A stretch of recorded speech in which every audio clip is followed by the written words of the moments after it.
Ah, porque não chama o Zettel, não chama Lagoinha? Eu voto qualquer coisa, chamar o Zettel, quebrar sigilo de Zettel. Eu voto qualquer coisa, chamar Lagoinha, quebrar sigilo de Lagoinha. Agora eu quero saber se votam no Lulinha. Não vota, né?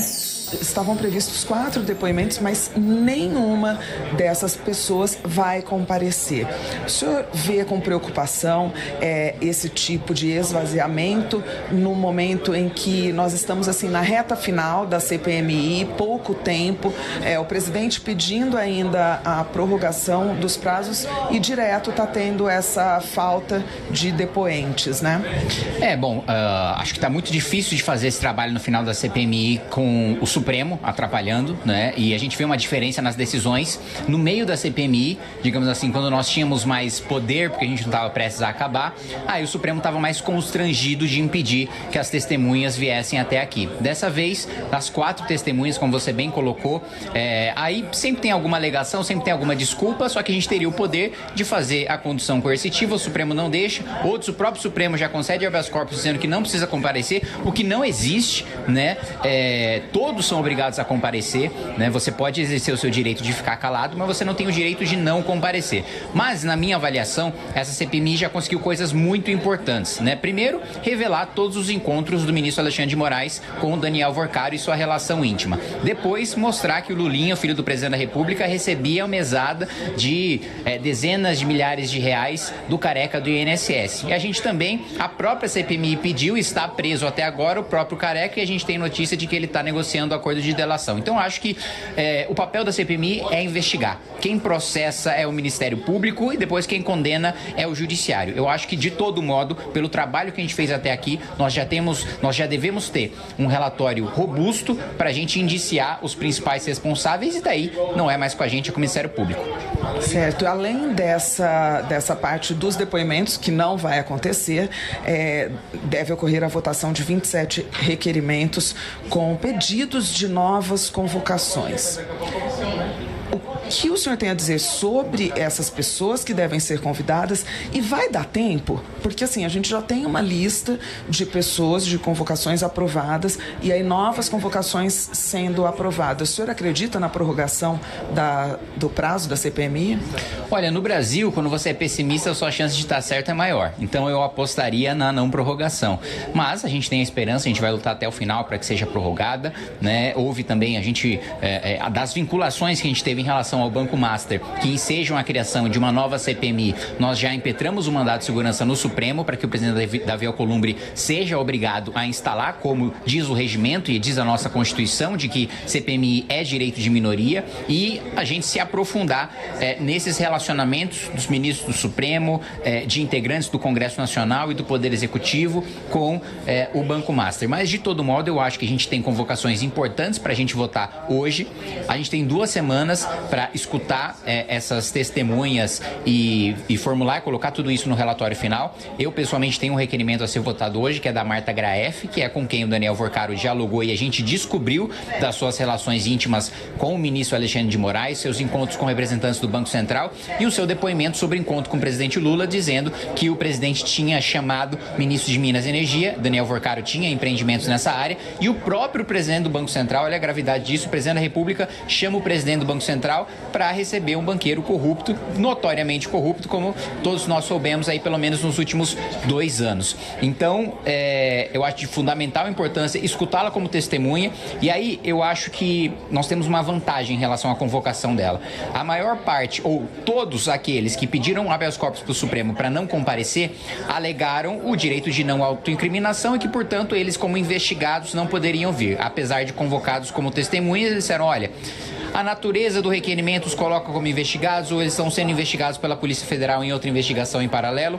No caso da Marta Graef, não existe investigação contra ela, e não existirá, e não há nenhum teor de investigação contra ela, porque ela de fato é uma testemunha, não tem nenhum crime imputado a ela, não haverá, né, porque ela é basicamente a testemunha ocular, primeiro, das ligações em vídeo, né, para nos dizer que nós tivemos acesso na quebra, para nos dizer com quais autoridades o banqueiro Daniel Worcaro estava, né? A vinculação dessas autoridades com o crédito consignado, com a salvação do banco, que o consignado é objeto dessa CPMI, né? Por quantas vezes ele disse em vídeo ou em ligações que estava com o ministro Alexandre de Moraes, que estava com o presidente do Banco Central, que estava com o presidente da República. Então, eu acho que a gente tem uma oportunidade única, porque ela não tem desculpa no judiciário para alegar o status de investigada.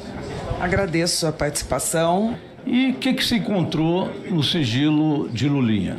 Absolutamente nada que tivesse relação com a CPMI e absolutamente nada de errado. Nada em relação à careca do INSS, nada em relação a Zetel, nada em relação ao Worcaro, não tinha absolutamente nada. Portanto, isso serviu apenas de cortina de fumaça para que o bloco bolsonarista não quisesse fazer as investigações sérias do que aconteceu no banco Bolsomaster, que é o master dos bolsonaristas, é o banco dos bolsonaristas. Eu vou dar algumas pistas que nós precisávamos de investigar e que estão sendo blindadas. Por exemplo, Pastor Zetel.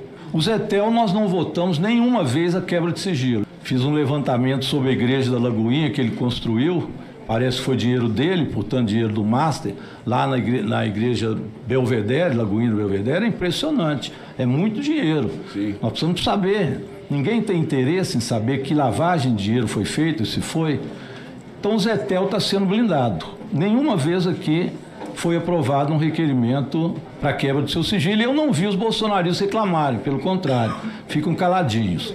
Kim Kataguiri, perfeitamente. Com a palavra, deputado Kim Kataguiri. Presidente, primeiro falar rapidamente que nós aprovamos agora a convocação da Marta Graeff e eu fico feliz com isso, requerimento de minha autoria. E do senhor Zetel também. Que provou o vínculo do Worcaro com Alexandre de Moraes, inclusive passando férias juntos ali em Campos do Jordão e também revelando pra gente que Worcaro foi muito bem atendido pelo presidente Lula e que o presidente Lula convocou o ministro de Minas e Energia para atender Worcaro, que tem negócios nesse setor, e chamou o presidente do Banco Central também para atender o Worcaro. Dito isso, a Polícia Federal diz que a Roberta é do núcleo político do roubo do INSS. O PT e a base do governo diz que quer investigar todo mundo que está envolvido. Bom, e aí? Ela está envolvida segundo a Polícia Federal. O diretor-geral da Polícia Federal foi indicado por vocês. A Polícia Federal está mentindo? É incompetente? É negligente? Qual é a evidência que vocês têm de que a Roberta não tem nenhum vínculo? Se vocês querem investigar todo mundo, e se a Roberta, como o deputado do PT disse, não tem vínculo com o Lulinha, por que não vamos chamar a Roberta? Em nenhum momento foi dito isso. Em nenhum momento alguém justificou aqui da base do governo, falou sobre o requerimento, né? E disse por que não devemos chamar a Roberta. Falaram, não tem nada a ver com o Lulinha, não tem a ver com a investigação. Tem a ver com a investigação. Ela já foi apontada pela Polícia Federal como parte do núcleo político. Então por que não chamar? Por que não chama o Zetel, não chama a Lagoinha? Eu voto qualquer coisa chamar o Zetel, quebrar sigilo de Zetel. Eu voto qualquer coisa chamar Lagoinha, quebrar sigilo de Lagoinha. Agora eu quero saber se votam no Lulinha. Eu voto do Lulinha, do Zetel, da Lagoinha, de quem vocês quiserem, de qualquer lado. Não tenho problema nenhum. Eu voto até pra me convocar e quebrar o meu sigilo, se vocês quiserem. Aí vocês votam do Lulinha? Não vota, né? Então, assim, a gente tá sabendo aqui quem tá blindando quem. Ela recebeu R$1 milhão numa empresa de fachada para prestar uma consultoria para uma empresa que a própria consultoria dela diz que não é do ramo dela. R$1 milhão, e aí vocês vão falar que não tem nada a ver. Que não tem elo com careca, que não tem elo com o roubo do INSS. Outro ponto. As quebras feitas pela Polícia Federal mostram que o Lulinha recebeu R$300 mil do careca por meio da Roberta. Aí vocês vão falar o quê? Que é mentira. Que não tem. Vocês vão desmentir a Polícia Federal. Cadê onde vocês estão desmentindo isso? Qual que é a prova que vocês têm? Traz pra gente. Traz pra gente. Mais um ponto. Consta também em investigações da Polícia Federal que foi ela que apresentou o Lulinha pro careca do INSS. E mais um ponto. O careca do INSS esteve várias vezes com Lulinha, a Roberta esteve várias vezes com Lulinha, é apontada como, e aqui vou colocar aspas nos 300 mil, que eu tô vendo que a base do governo tá mobilizando assessoria para para montar um discurso para defender. Nas mensagens do Careca pra Roberta, ele diz que os 300 mil reais são para o filho do rapaz. São pro filho do homem. Evidentemente, trata-se do presidente da República, né? Então, assim, ela esteve... Não tem nada a ver com o Lulinha. Há provas aos registros dos voos, e aqui eu desafio alguém a me desmentir. Aos registros, aí vocês precisam me provar quem tá fraudando isso. É a ANAC? Quem é que tá envolvido nesse esquema, nessa grande montagem pra gente tentar fingir que o Lulinha tá envolvido, né? Nessa grande maquinação. A gente tá... Olha, eu não sabia que eu era tão poderoso, não. Eu não sabia que eu conseguia influenciar a Polícia Federal pra falar que o Lulinha tem relação. Eu não sabia que eu conseguiria influenciar a ANAC pra dizer que o Lulinha voou 6 vezes com a Roberta Luxinger. Eu não... Olha, eu tô impressionado com o meu próprio poder. Eu não sei como eu não tenho maioria no Congresso, não sou presidente da República. Porque olha a maquinação que eu consegui fazer pra tentar pegar o Lulinha. Então, vamos lá. Repetindo. A polícia, não sou eu, a Polícia Federal diz que ela é do núcleo político. A Polícia Federal diz que ela recebeu R$1 milhão numa empresa de fachada. A Polícia Federal diz que ela apresentou o Lulinha para o Careca. E aí não querem chamar por quê? A base do governo não diz que tem que investigar e que quer ir até o final e todo mundo que está envolvido? Repito, eu voto Zettel para quebrar o sigilo dele, para convocar. Eu voto para quebrar o sigilo e chamar a Lagoinha. Eu voto quem vocês quiserem. Eu, Bolsonaro, quem vocês quiserem, voto para chamar. Não tem problema. Vocês votam do Lulinha? Não votam. Quando votam do Lulinha, vocês vão sair para pancadaria. Obrigado, presidente.